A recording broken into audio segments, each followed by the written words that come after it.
Hello everyone, May the 5th. Alright, so we'll first do this challenge, and I want to see the problem from yesterday that we solved, but I want to see other people's methods.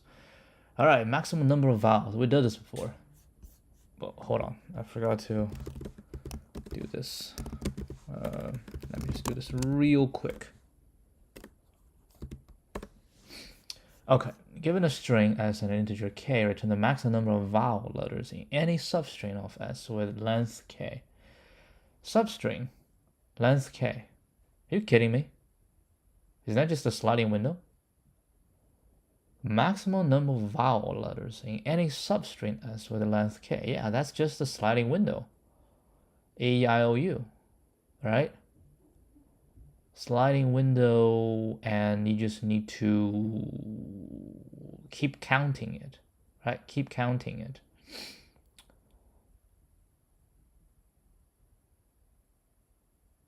Maximum vowels. Yeah, so you get the first three. You should start from the first one, and then you keep count, right? And then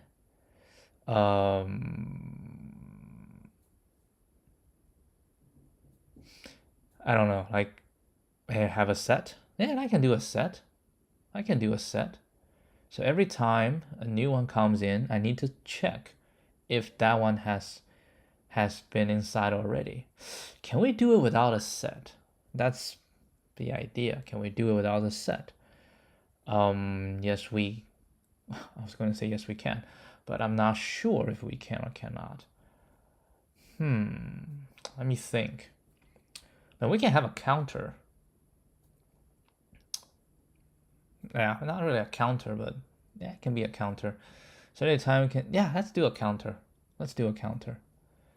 Every time when we say if it's inside, then okay.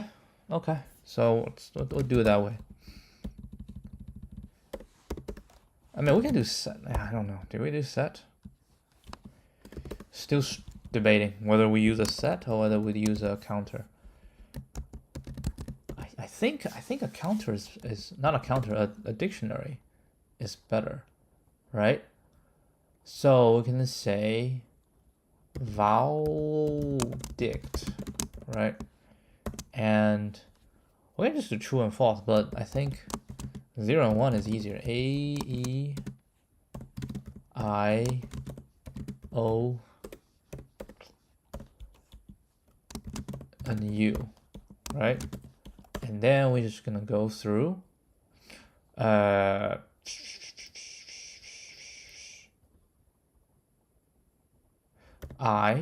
equals, let's say 0, right? And then we just say for j in range, we're gonna go through the entire thing. Minus, we say if j minus I plus 1 is smaller, is larger, is equal to, is larger than k, right? So if it's larger than k, then we will throw away whatever is I, right? And when we throw away whatever is I, then we can just say if si is in vowel dict, right? Then we say vowel dict si or minus equal 1, right? And then what we're gonna do is we're gonna check. We say if vowel dict si becomes 0, then we need to have a current. So current count, right? We can say I equals current equals 0. We also need a result. Everybody is 0. Then we say current need to minus equal 1, right? So if that, we do this, and after we do it, right, and after we do no matter what, I will plus equal 1, because I need to move forward to make sure this is still k. Now we get outside, then we are adding the j. Then we say the same thing. If sj is invaldict, then we say valdict sj will plus equal 1, right? And then we say if valdict sj is equal to 1, right? That's the first time it shows up. And that's when we say current plus equal 1. Otherwise, we, like if it's already in it, then we don't increment.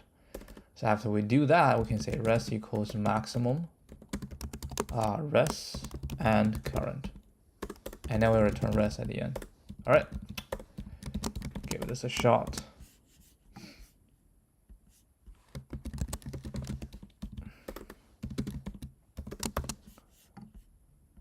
This one should be 2, and the last one is 2. Okay.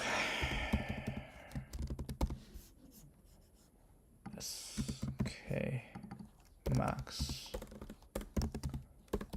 S and K. The first one's wrong. That is interesting.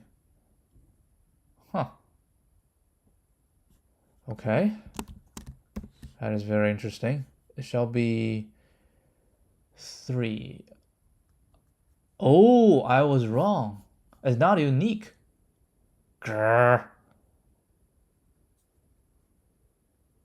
Ah, that is stupid. That is very stupid. I thought we're doing unique. Okay, then that's not right. Then it's val set. Then val set shall be enough. Yeah, I was wrong. I thought it's unique. Oh, then it's very easy then.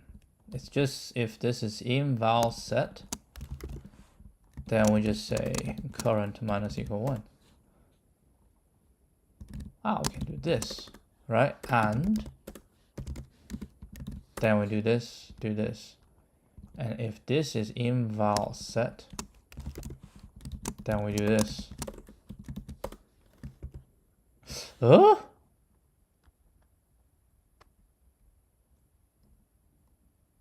Hold a second. A, E, I, O, U, yeah, that's a val set. So we start from here, right? I is 0, J comes in. This is not. So this is inval as a current, so plus 1. This is not. This is not. And then this comes in. Now we are equal to. Now it's going to be 0, 1, 2. 2 will be 3. Okay, fine. And this one will be 4, right? Because 0, 1, 2, 3. 3 will be 4. So I check SI.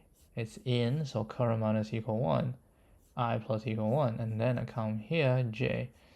Wait, what happened? What happened? Alright, we have a bug. It's okay. It's okay.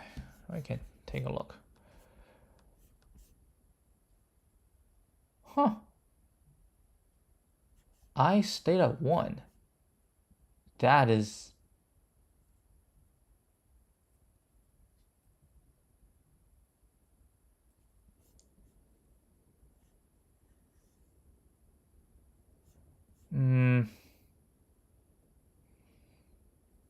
How? 1, 3, right? And then J becomes 4. Oh, I know why. This. I knew it. Then we cannot make any more changes. Yeah, this one shall be right. We just do, I don't know, let's do one test case.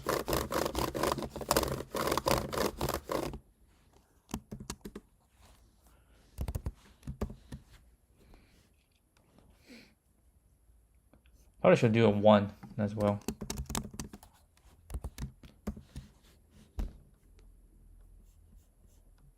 Okay. Seems to be right. It took a little while. Maybe I go for it a bit too fast. But this is sliding window. It's okay. 1, 4, 5, 6. Sliding window. Oh, maybe is this week gonna be sliding window? That'll be fun.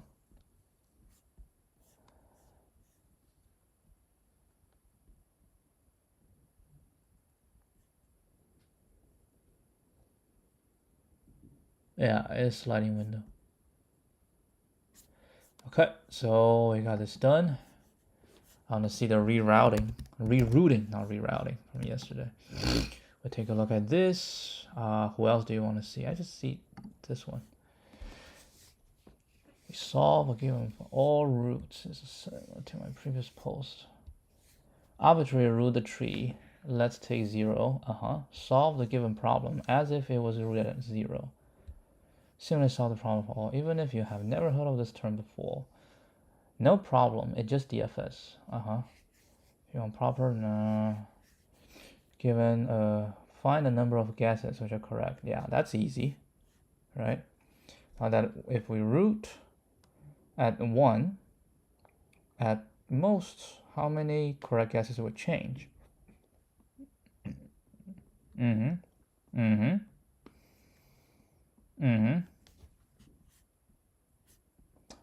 So yeah, so I think that's exactly the same as my solution, which when you write in Python, it's much easier. I mean, like, look at this. What the hell is this? All right, so that's fine. Then yeah, we're good with this, and let's move on to the next phase. Pass the pillow. I think the too hard. All right, pass the pillow. There are n people standing in a line labeled 1 to n. The first person in the line is holding a pillow initially. Every second, the person holding the pillow passes to the next person standing in the line. Once the pillow reaches the end of the line, the direction changes and people continue passing the pillow in the opposite direction. For example, once the pillow reaches the nth person, they pass it to the n-1th person, okay?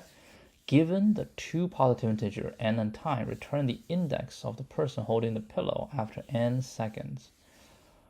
Isn't that just a what's that thing? Remainder, right?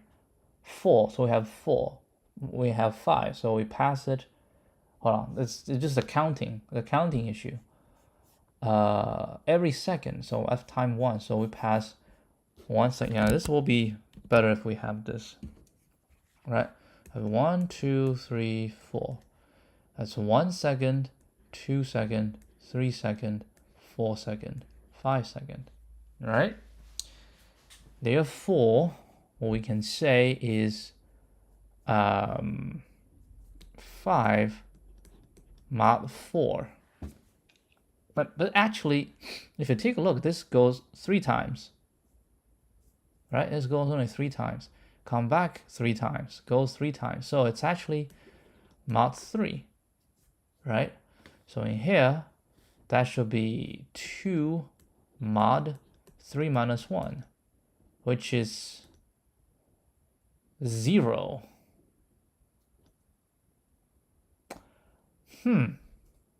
This give me 2, right? Because you go back twice. It's going back. Going back. Going forward, going back. So in here, and then we go back, right? And then we go here. So we need to have the quotient as well. So we need to do div mod, right? Div mod. We need to do div mod 5 and 4 minus 1. That will give us 1, right? And remaining 2, which means we do 1 round and then we're coming back to, right? Coming back to. So in coming back to, it shall just be the last, should be just n minus 2 equals 2. In this case, we do div mod 2 and 2, which give me 1 mod 0. So which means it goes 1, and then mod 0 just go back 0. So there should be n minus 0, which is 3. But if this div mod, it's a even number, right? So if we have 1, 2, then we should do, if it mod 1, 2, then it should be, it's plus 1. Yep. So a little bit div mod and a few slightly more changes needed. So we can say quotient and remainder equals div mod time and n minus 1. Return n minus r if q is even or odd. Else we return r plus 1.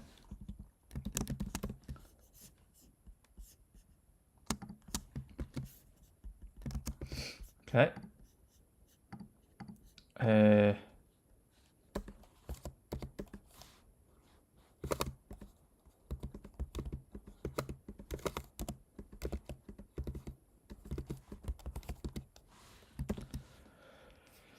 Some random stuff. That should be right. Okay. Not too bad.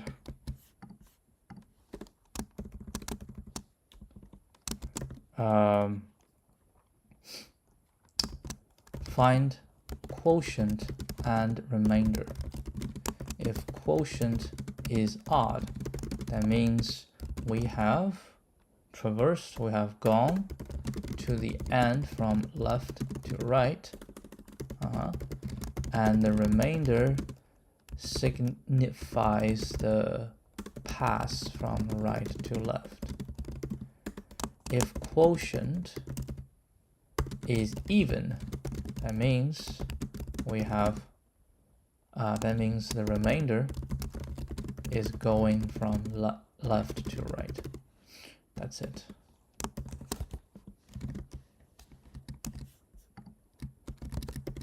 Okay, so that one is done. Move on. Kth largest sum in a binary tree. You're given a root of a binary tree and a positive integer k. The level sum is in the tree is the sum of values that are on the same level. Return the kth largest level sum in the tree, not necessarily distinct. If there are fewer than k levels in the tree, return -1. Note that two nodes on the same level if they have the same distance to root. So we have this, this, this, and this. And the second largest is 13. So I think I would just go through everything, sort it, and then, yeah, I mean, usually you try to find the path of least resistance.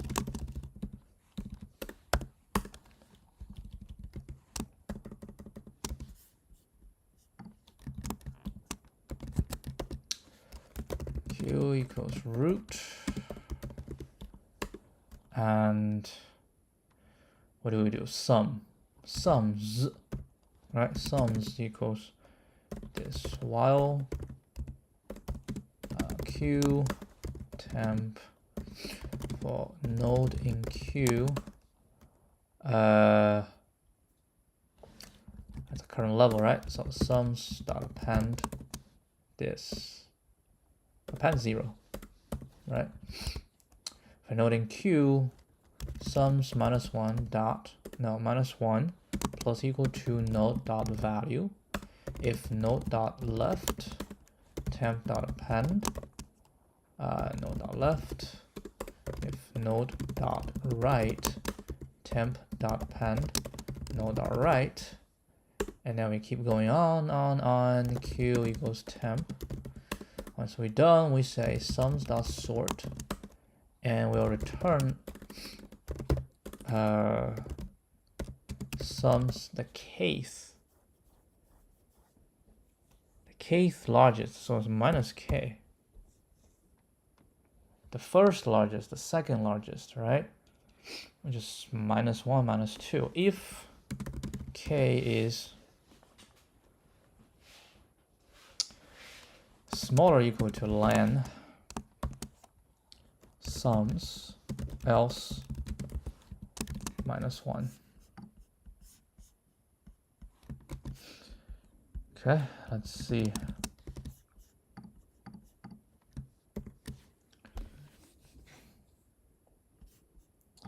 That shall be right. I don't see too much in this. Yeah, very straightforward.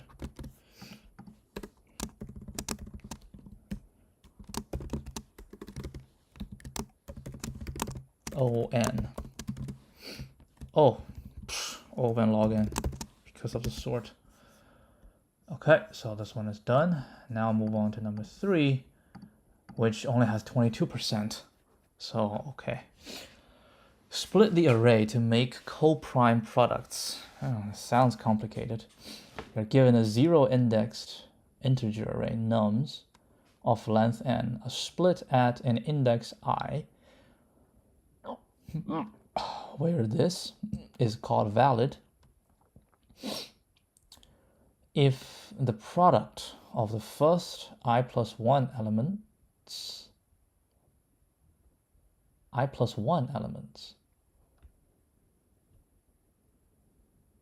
okay, and the products of the remaining elements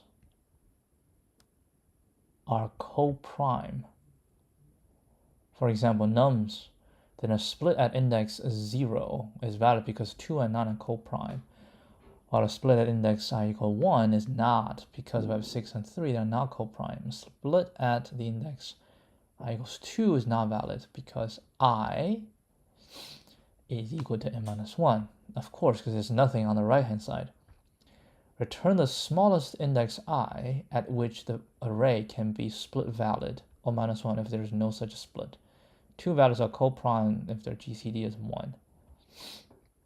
Example 1. You gotta be kidding me. Prefix products, how big is the values? Jesus, 10 to the 6th. Ha.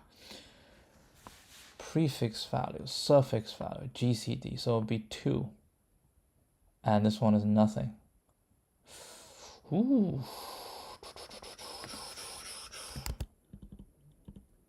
What do you think?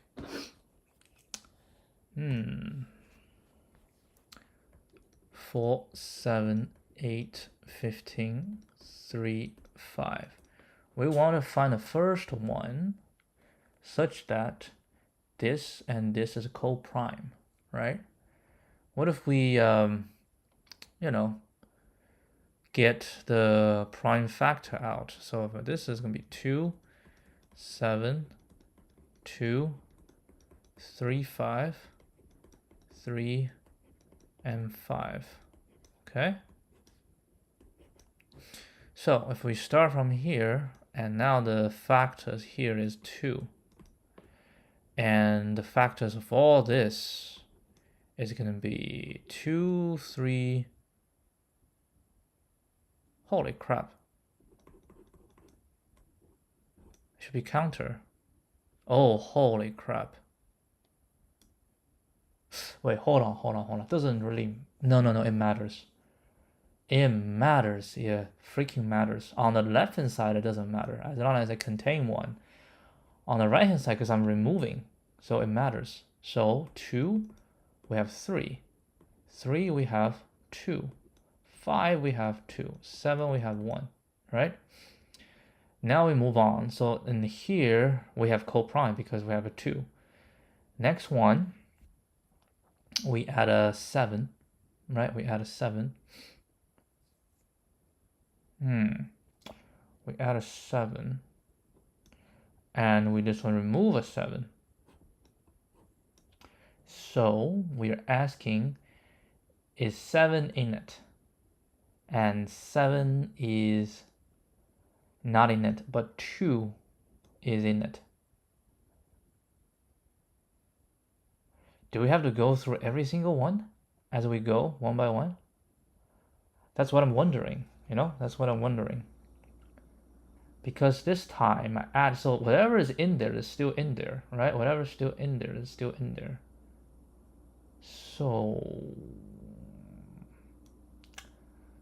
we can say whatever we remove to say if it's in there, right? So we know we remove 7. Yeah, whatever we remove, we're going to be adding to this, right? So remove 7, and the 7 is gone. Like, we don't have to check the others. 7 is gone. But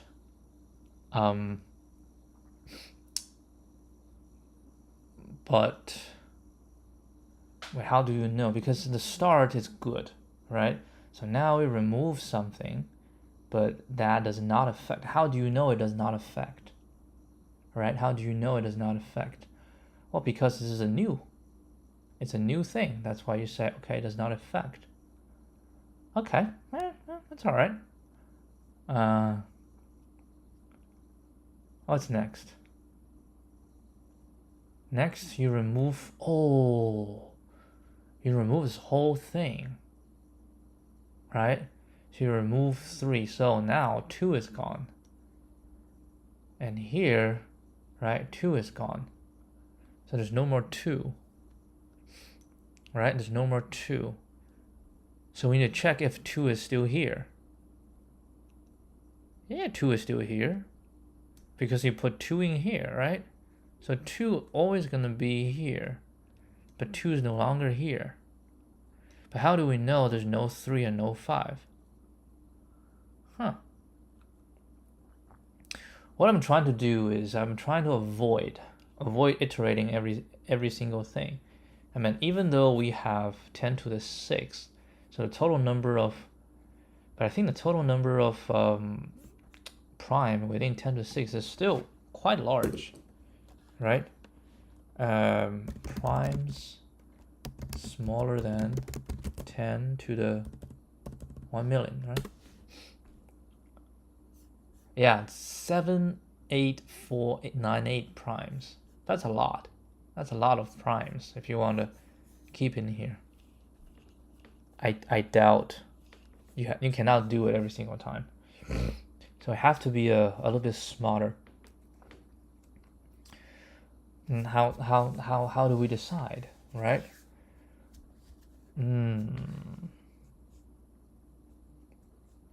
So yeah, you remove whatever you remove from here, you'll be adding to the other side. So you know those exist on the other side, right? The things that exist on the other side. But how do you do a quick check between the two? Between the two, one side is a counter, right? One side is a counter. So as long as they exist one, I just need a quick check. That's all I'm asking for. I just want a quick check.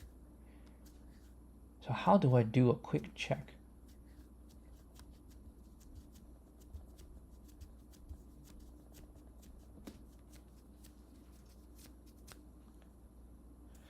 I mean, I know when we start, they have a 2, right? They have a 2.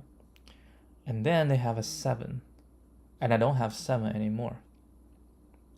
But that doesn't really matter, right? Once it's 1, it doesn't really matter. Because I know at a certain point, it's not co-prime. And then I'll move something from this side to this side. And the only chance for them to become co-prime is whatever I move. Yeah, if I know like what make them co-prime what make them not co-prime to start with. So I know what make them not co-prime to start with is 2. There's 2 on the left hand side, right? That's why there's no co-prime. And then we remove 7. It doesn't really impact anything. But if there's 7 left, then we can say, okay, then 7 is another factor that make them not co-prime. And right, we know it's 2, and now we remove all the 2's. Then we still know 2 and 7 is the factors that exist on this side. Or more specifically, 2 is the reason for the not coprime, right? 2 is the reason. And then now we remove all the 2's, right? We remove all the 2, so there's no more 2 here. So I can say I have a set of reasons, okay? A set of key primes on the left hand side that is matching to the right hand side, okay? I have a bunch of this and I have a bunch of this. And every time when I remove, something has got removed and that will be adding to here. Then we just check if this removed value, right? We have a removed prime. If this removed value, if this removed value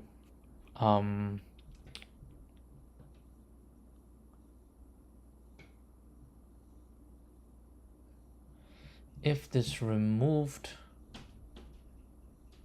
value, if it exists in there, then this is still, no, if I remove something and it still retains, then this becomes the key primes, right? If I have something here, right, like a 5, if I take 1 out, then I still have a 5, then 5 comes this side, and 5 is a key prime. So we add this to the key prime, okay? If I remove something here such that it does not exist anymore, right? There's nothing here. It does not exist this anymore. Then it's no longer a key prime, right? Then what we need to check is whether this value is a key prime there, right? If it's a key prime there, then we shall remove it, because the 2 becomes the 2 become coprime if we run out of key primes. That's the thing, right? So when we start, we have whatever on this side, and we have whatever, the first one is going to be the key prime, whatever we have, right? The key prime on the beginning, and we will compare, right? We say, is this in here? If it's in, we have this key prime. Like in here, key prime will be 2, right? It's in here, and this we have 3 of 2 and 7 of 1, right? And then every time, now 7 we got removed because it's removed here, okay? Then we need to say, if there's a 7 here, then 7 is no longer useful, so we should remove it. But it's not, so 7 I don't even put in here. The next one, I remove 8. So I remove all the 2's. So I remove all of them. Then we check if 2 is here. If it is here, then I remove it. And then this becomes empty. Whenever this becomes empty, then they're no longer, they become coprime. Let's do that. I think this will work. But I think the issue now is I need to factor this thing. I think I'm gonna do it the most stupid way to do the factor. How would you factor? Well, we factor out all the 2's, and we factor all the 3's. I mean 4's, so all the 5's. Okay, so I probably need to run a def factor, right? Self giving me an n, I'll return a, what do we return? We return a counter. How about that? We return a counter. Collections import counter,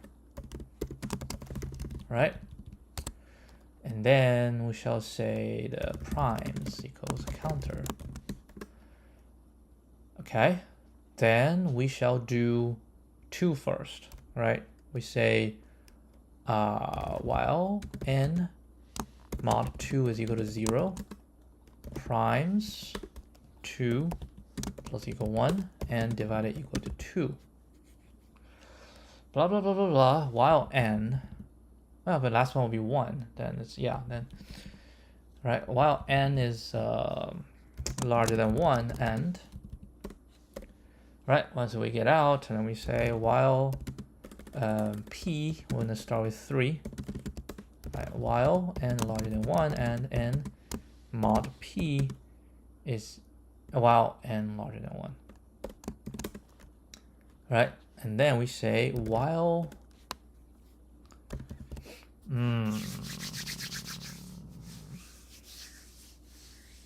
hold a second. No, I don't think I think I just go this while n.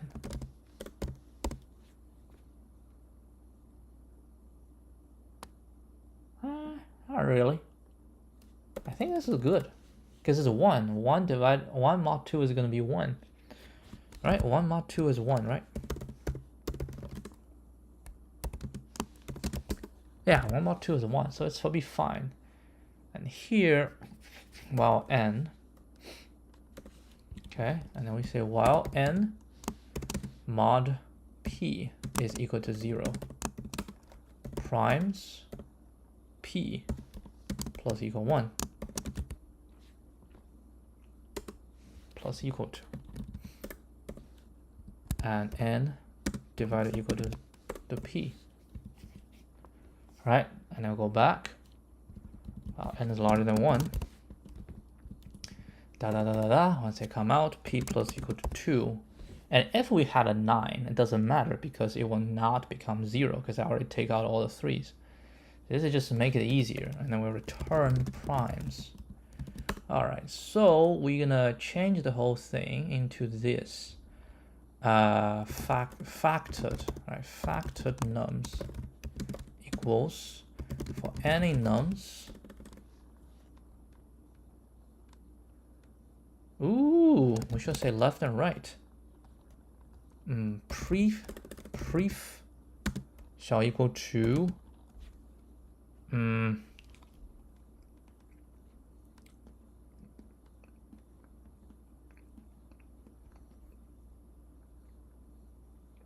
I don't need pref.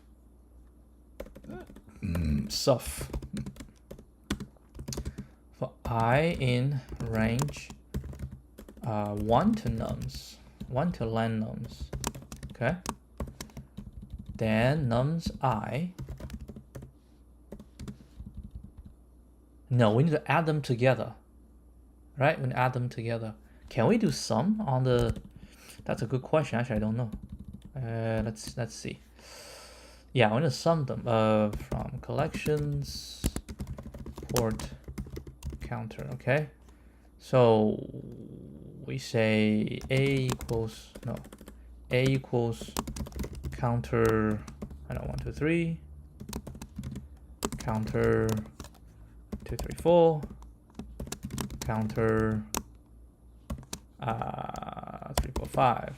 How about that? Okay, sum a. Can we do that? Unsupported. But we can say b equals counter, and for AA in A, b plus equal to AA. And we have b. Yup. But why it says integer and counter? This is all counter. I don't understand. But you don't need to understand. What we need to do is suff is going to be a counter. Then we just go for I in this suff plus equal to self.factor nums I. Boom, we get a suff, right? Now we go to, we say the key primes, okay? Key primes is gonna be a set, okay? Then we need to go for key primes. And we say for key in self.factor nums 0 dot keys. Nah, I don't need dot keys, just this, right? And we say if key is in suf key primes dot add key. If it's not, then we don't. And we shall say if we can't just say for I in range len nums -1, right? If not key primes, return I. Otherwise, we will say, we'll take some away, right? We'll take some away. So we look at the current thing. Oh, I do not like it because I have to compute it again. I see. I should say factored nums. We do factor nums. Self dot factor n for any nums, and this we can just say for range, and we can just say factored nums I, right? And this just factor nums 0. Okay, so now we're at I is 0, right? And then, yeah, you know what? I actually should not do this. I should just do this. If not key primes, return 0. And then we go from 1 to the end, right? We go from 1 to the end.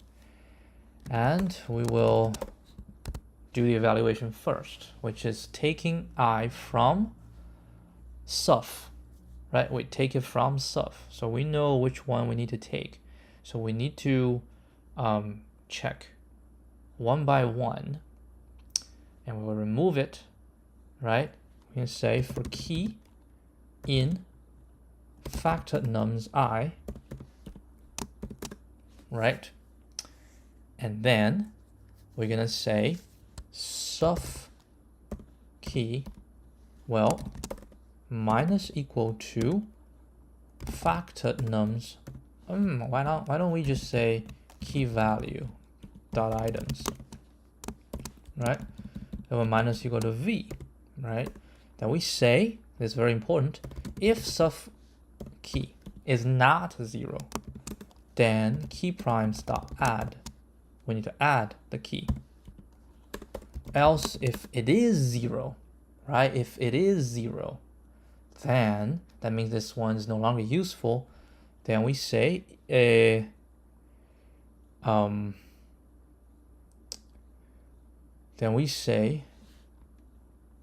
elif key is in key primes, then key primes dot remove key. Hold on, else. Then we'll say del suf key as well. We need to move this key from the suffix, right? Because if I take it away, it becomes 0. I take it away, I say if it's in the key prime, with key prime to remove it, right? So we go through all of this and we say if not key primes, then we shall return I, which means the key primes are gone, so they become co-prime. Otherwise, if at the end, I want to return -1. All right, let's take a look, see if this one is correct. What do we have? We have this, shall give us 2, and we have this, shall give us -1.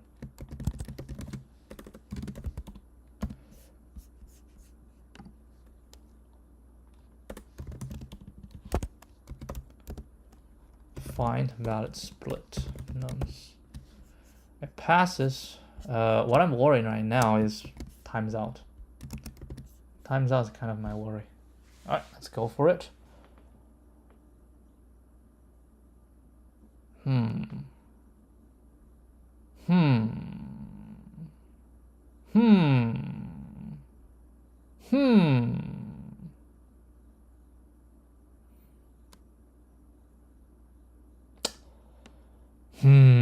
That's why it's a tough one, because of the timeout.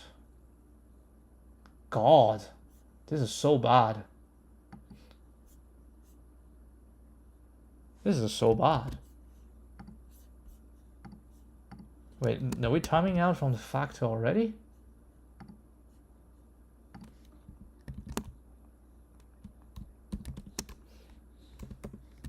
Are we timing out this one already?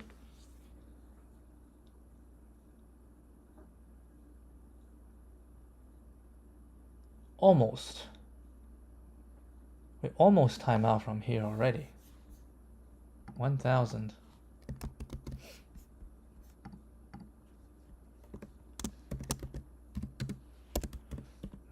Need to be smarter, huh? 1000 what? 900. 1.9 second.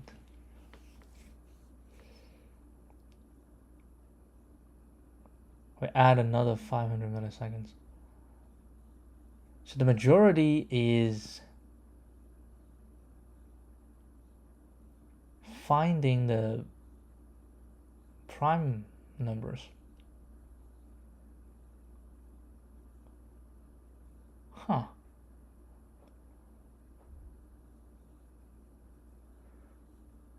What do you think?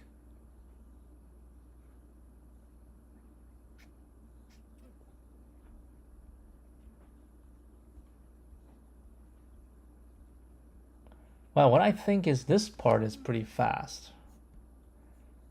And it's fast enough. This part is fast enough. I don't think this part is the bottleneck. I think the bottleneck is this part. Should we pre-create all the primes?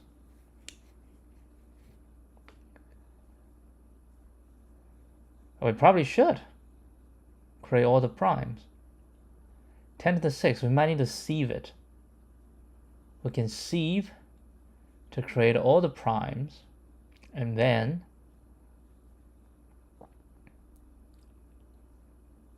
we probably also need to create, I mean, the time might be spent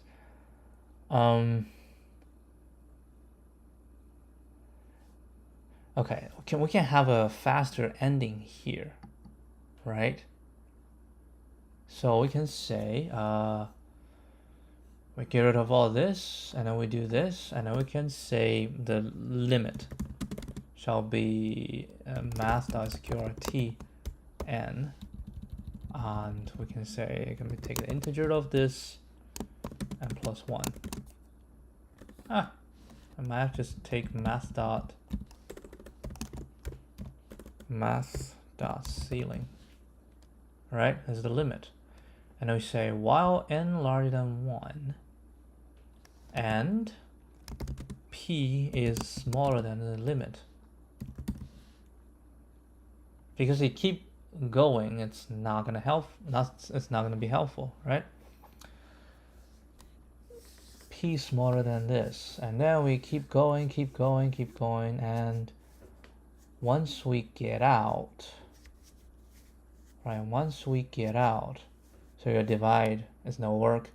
Your plus equal to 2, you divide, no work, plus equal to 2, plus equal to 2, until you hit the SQRT limit, and that's still not good. And if it's still not good, that just means, oh, SQRT, that's just 1000. I can pre-do that. It's only 168. I don't need twin prime, I just want a prime. Yeah, I can get this. Come on, man. I can get this. Yeah, we'll make it faster and do this. And self-def when initiated. Alright. What the hell, man? Right, when I say self.primes can equal to, alright, let's formatting this thing. Oh jeez. How am I supposed to format this?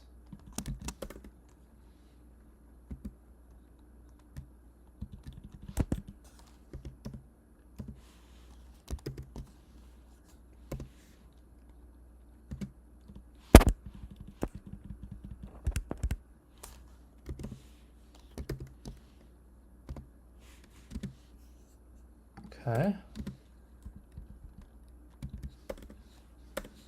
Oh, it's not too bad.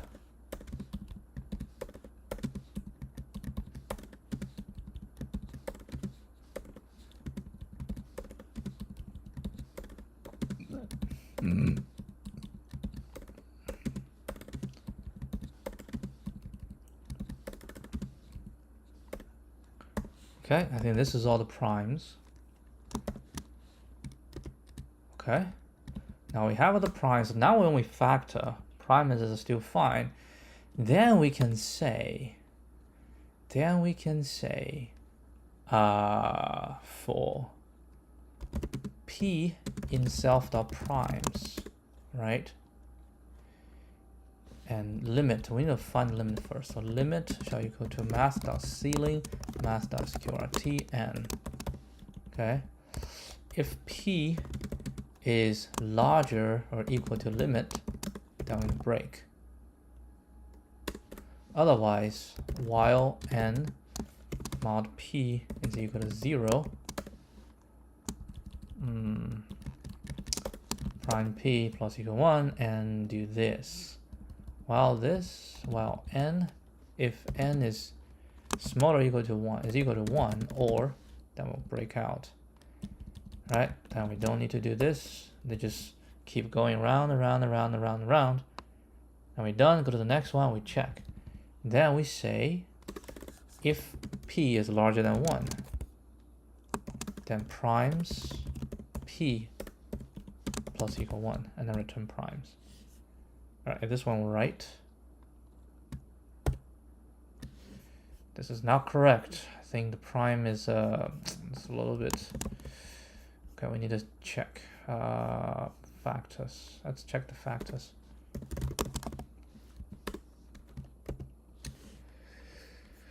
Factored. Oh, the first one's not right. 2, 1 should be 2, 2.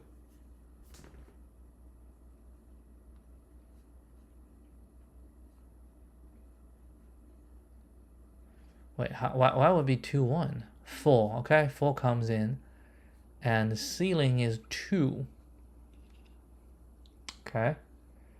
Ceiling is 2. Ooh.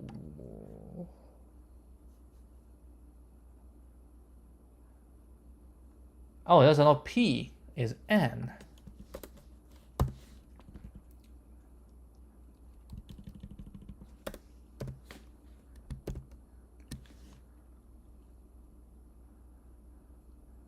Huh?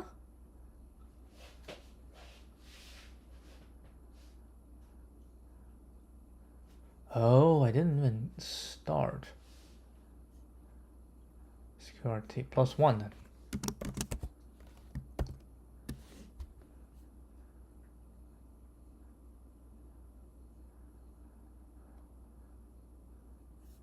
I might as well just do int.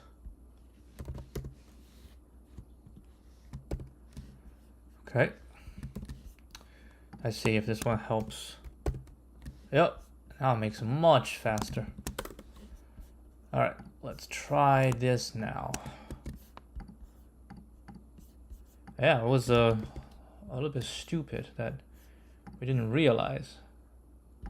Okay, have this little cheaty. That's not really a cheat, but it does help. Right? It does help make it faster. Damn, it's still not fast enough? I am very surprised. Huh. Oh, I got a wrong answer. Oh no, now we are going through this. Okay, what is this? A 1. Damn.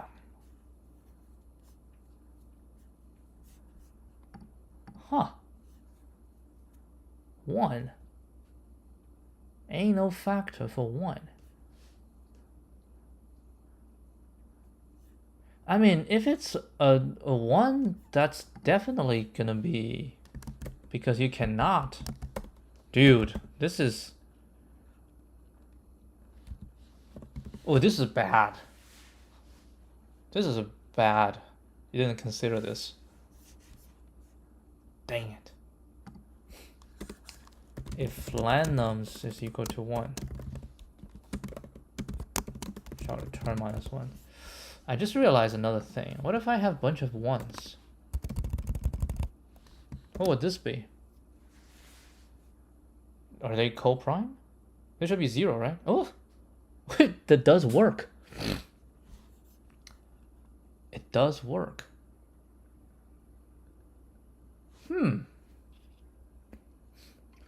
What would a prime be? Primes will be nothing. It doesn't have a prime. You know what? I don't know, but I want to let's just mix this kind of thing into it.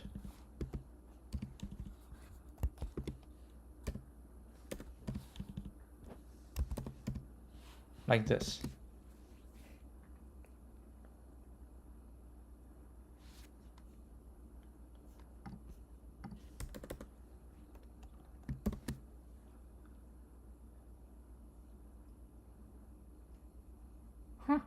Maybe it does work.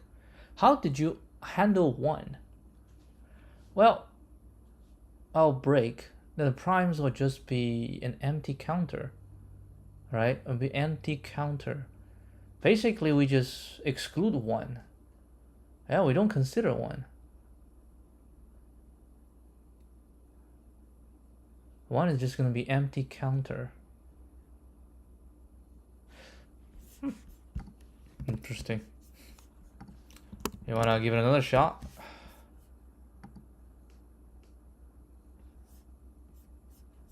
Yeah, I'll give it another shot.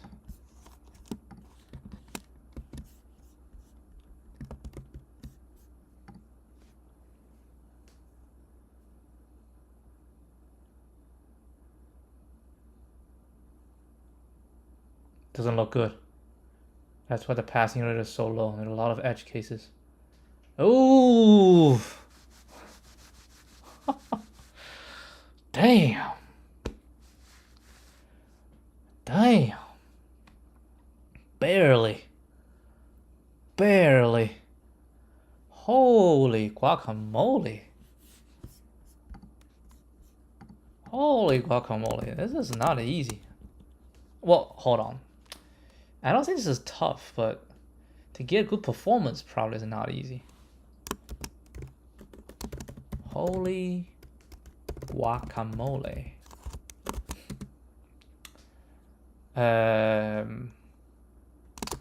To speed up the factoring, right? I use a little cheat by setting the primes from 1 to 1000 as default values, right?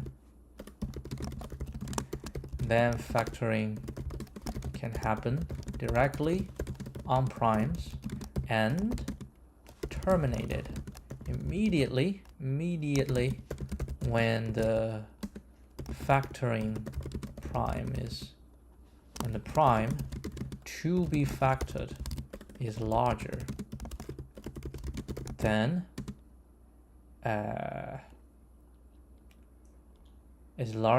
the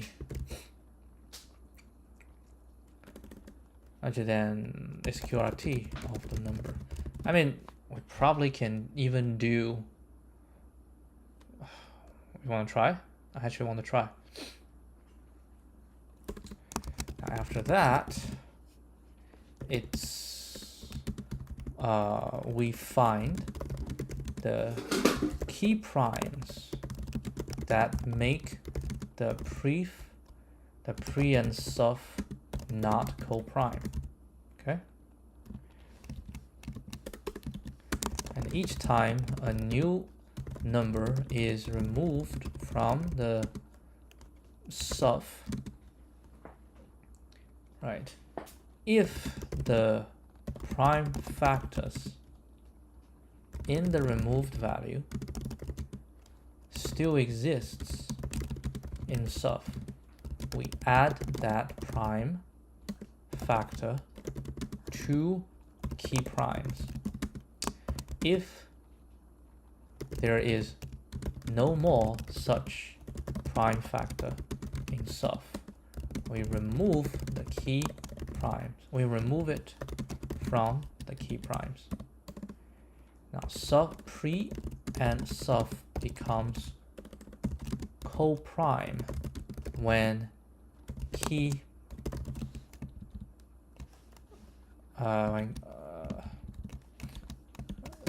the first time when key primes is empty, the first time.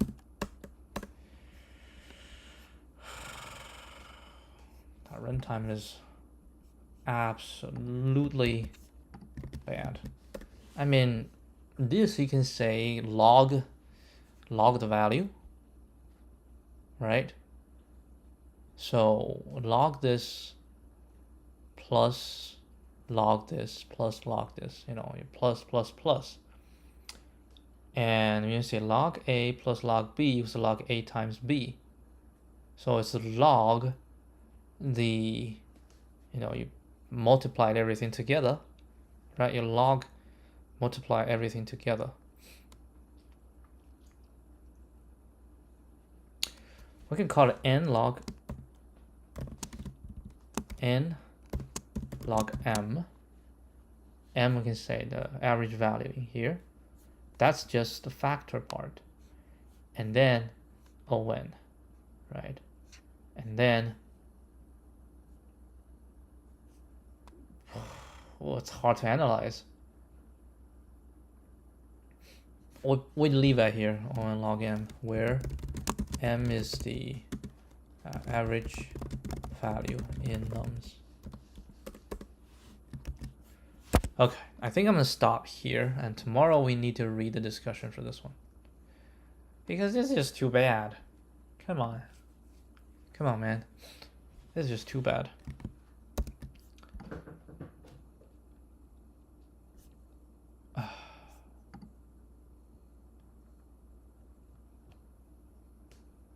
Prime intervals and comprimes. We'll do this tomorrow. All right. Not too bad. Not too bad. We solved it, but yeah. All right. I'll see you guys tomorrow.